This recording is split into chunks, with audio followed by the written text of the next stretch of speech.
So this is what I have created today, and this was super easy and super interesting, and I loved how I have blended my Transfer Me with the MDF panel and the color blending, and this looks absolutely gorgeous. So I am so sure that you are going to love this tutorial. Yes, I have mentioned all the supplies link down in the description box.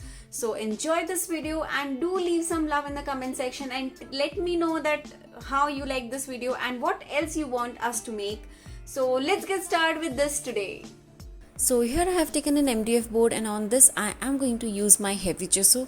Now heavy gesso is used to prep up my base, and I'm using a fan brush to spread this very evenly. Now whenever I do my gesso work, I usually try to use my sponge topper, but here I'm using my fan paint brush. The reason is that I want this to have a very rustic look. I do not want to have a very smooth surface here. Now just to inform you, we have recently launched our website www.growingcraft.com, just in case if you want to buy any of our handmade and customized goodies, or if you want to do any of the workshops with us. So yes, here I am just tapping some more gesso on the sides. I'm not going to be very particular here, and yes, you need to make sure that you let this dry completely before moving to the next step. Now here I will be using my heat gun to dry this up to speed up my drying process. So I have already made the arrangements to have my Transfer Me, and now what I am going to do is I'm just going to peel off the plastic film from the top of it, and with my teeny mini tool I'm going to remove the film, and then I am going to dip this in the water for 10 to 12 seconds. And trust me friends, when I'm shooting this video I was actually counting that 1 2 3 4, so it is actually fun at times, because usually when we are doing the shooting work, it's either I am talking continuously if I'm doing the voice over, or I'm just standing silently and doing my work. So yeah, counting numbers is at times it's fun. So yes, by the time I was discussing all this, I already sticked my image and I very smoothly took out the backing sheet and my image was ready. Now here I'm going to repeat the process for the other one. Now this particular sheet had a beautiful colors in the shades, and I absolutely love these birds. And yes, combining this with your stamping work, with your mixed media project, with your decoupage projects, in fact they are so amazing and they look absolutely gorgeous. So yes, here I am using my sponge dauber to dab this, and you just need to slide this down and it comes out perfectly and it looks absolutely gorgeous. Now with a flat brush I am just doing a bit of pressing work, and this is so good to go.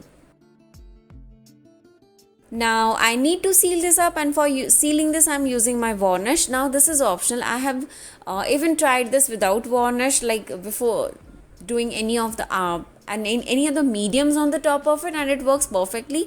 But to take a little more precaution, here I'm adding my varnish. And yes, when you are using your varnish, you need to dry this up quickly, but you cannot use your heat gun. So just keep that in mind, that once you have done your Transfer Me, you cannot use your heat gun, so you have to let it dry naturally.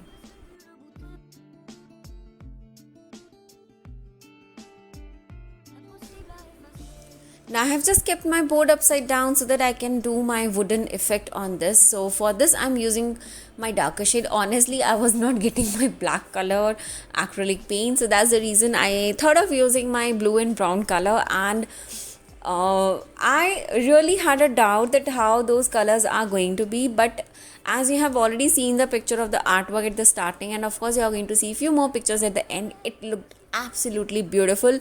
I'm so proud of myself that I was able to have these colors very nicely on my base. Now I've just kept a scale. I'm taking a thin Anukul brush and I'm just going to make a very fine line there. You don't have to be very specific. If it goes a little here and there, it's absolutely fine, because anyways we have to play around with the shades on this board. Now here on this panel I decided to have 3 lines, but if you want you can have more than 3 lines, just 2 lines. It depends on what kind of look and feel and how many panels look you want to give this to your project. Now I am using my scale to make sure that my lines are straight. Of course they are not going to be very perfect straight, so Yes, if you do not have a scale, you can just do it with your rough hands. I was not very comfortable with that, so that's the reason I'm using a scale here. Now on the top part, I have already done this lining work. Now I'm going to do the same for the bottom part also. So like I said, I actually wanted to do these lining work with my black color acrylic paint, but I did not found my black color acrylic paint. So here I'm using the blue color and the brown color. If you have a darker shade of any other kind of paints, you can use that. If you have a black color gesso, you can even use that. If you have a black color chalk paint, you can even use that, and it's going to be perfectly. Now just giving a bit more of finishing touch up here and there just to make sure that my lines are looking more natural, because with the scale it gives a very straight and fine look. Now once I'm happy with that, then I'm going to create a nice wooden border on the side. So it's very simple. With the same round brush, Anukul brush, you need to make a very fine line on the sides, and it's absolutely good to go. So this is one of the process which I really like, and I love it, and I love giving wooden effect to my plain bases. So every time you see some of the artwork, it's not that for that 3 different panels were used. You can even give these kind of wooden effects and they look absolutely gorgeous.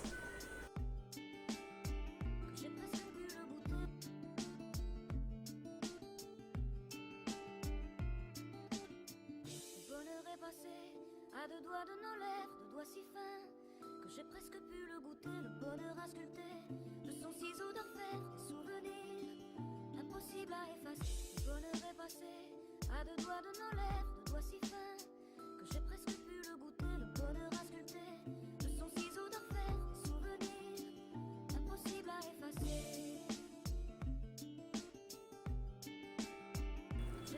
So my baseline has dried out by now, and now it's time to do some beautiful and natural color looking to my base. Now this is going to be a load of color blending technique. What you need to do is you need to add the shades whichever you have used for your base lining work, the wood lining work, and you need to have a damp cloth ready with you, a neat clean damp cloth, and you just need to brush up all the edges and remove all the excessive colors and just give it more of a rustic and a very natural wooden look.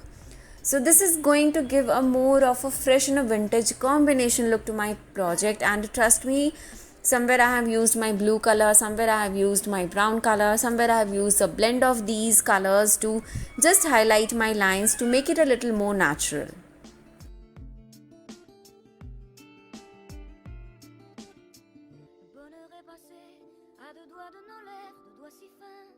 J'ai presque pu le goûter, le bonheur à sculpter de son ciseau d'enfer, des souvenirs impossibles à effacer. Le bonheur est passé à deux doigts de nos lèvres, de doigts si fins que j'ai presque pu le goûter, le bonheur à sculpter de son ciseau d'enfer, des souvenirs impossibles à effacer.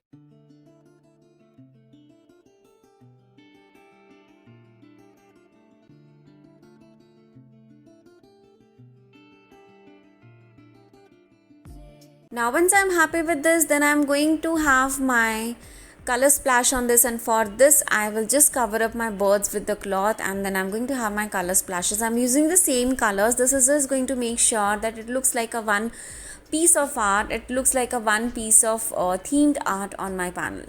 So here and there I'm going to just give a little more of bluish effect, a little more of brownish effect.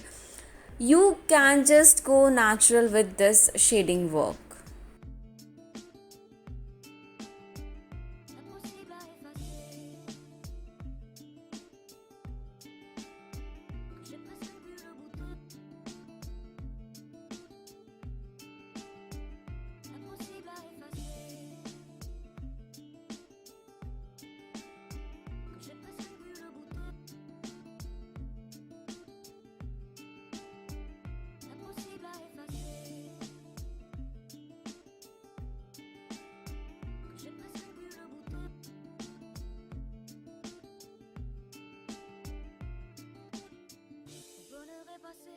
À deux doigts de nos lèvres, de doigts si fins que j'ai presque pu le goûter, le bonheur à sculpter de son ciseau d'enfer, des souvenirs impossibles à effacer. Le bonheur est passé à deux doigts de nos lèvres, de doigts si fins que j'ai presque pu le goûter, le bonheur à sculpter de son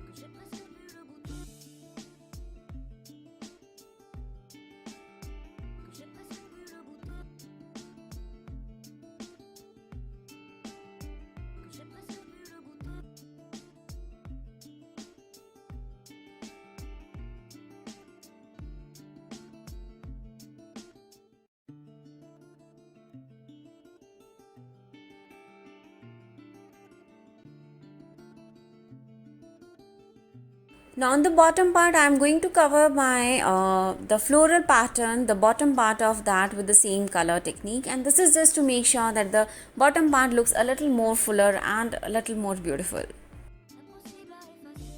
Now we'll let this dry, and once it dries out, then it's time to use our stamping. So here is one of the beautiful new stamp collection from Massive, and I absolutely love this, having stamp piece, and I'm using my permanent ink pad, and I'm going to make sure that I cover this as much as I can. And once I'm happy with this, then we are going to move on to our next process. Now here is the sentiment from the same pack which I really loved, and I thought of adding a sentiment to this one. So the process is same. I'm just going to dip this in the water, count till 10 or 12 at the back of my mind, and that was really fun, like I mentioned earlier also. And here I am going to stick this, but before doing this step, you need to make sure that all your paints and if other mediums have dried out really well, otherwise it is just going to smudge, which we do not want. Now very smoothly I'm going to slide this down, and once this is done, then I am going to cover this up with my varnish. Now at last we are going to seal this up with the varnish, and it's done. With this my project is done, and you can see that how beautiful my image looks, and this looks absolutely gorgeous. I am really loving this wooden panel effect, and yes, this was super easy. I really hope that you all enjoyed this tutorial. Of course, I have listed down all the supplies down in the description box. Do check that, and yes, also do not forget to subscribe to our channel and hit the bell icon so that you do not miss any of such interesting videos from us. Thank you and take care. Bye bye.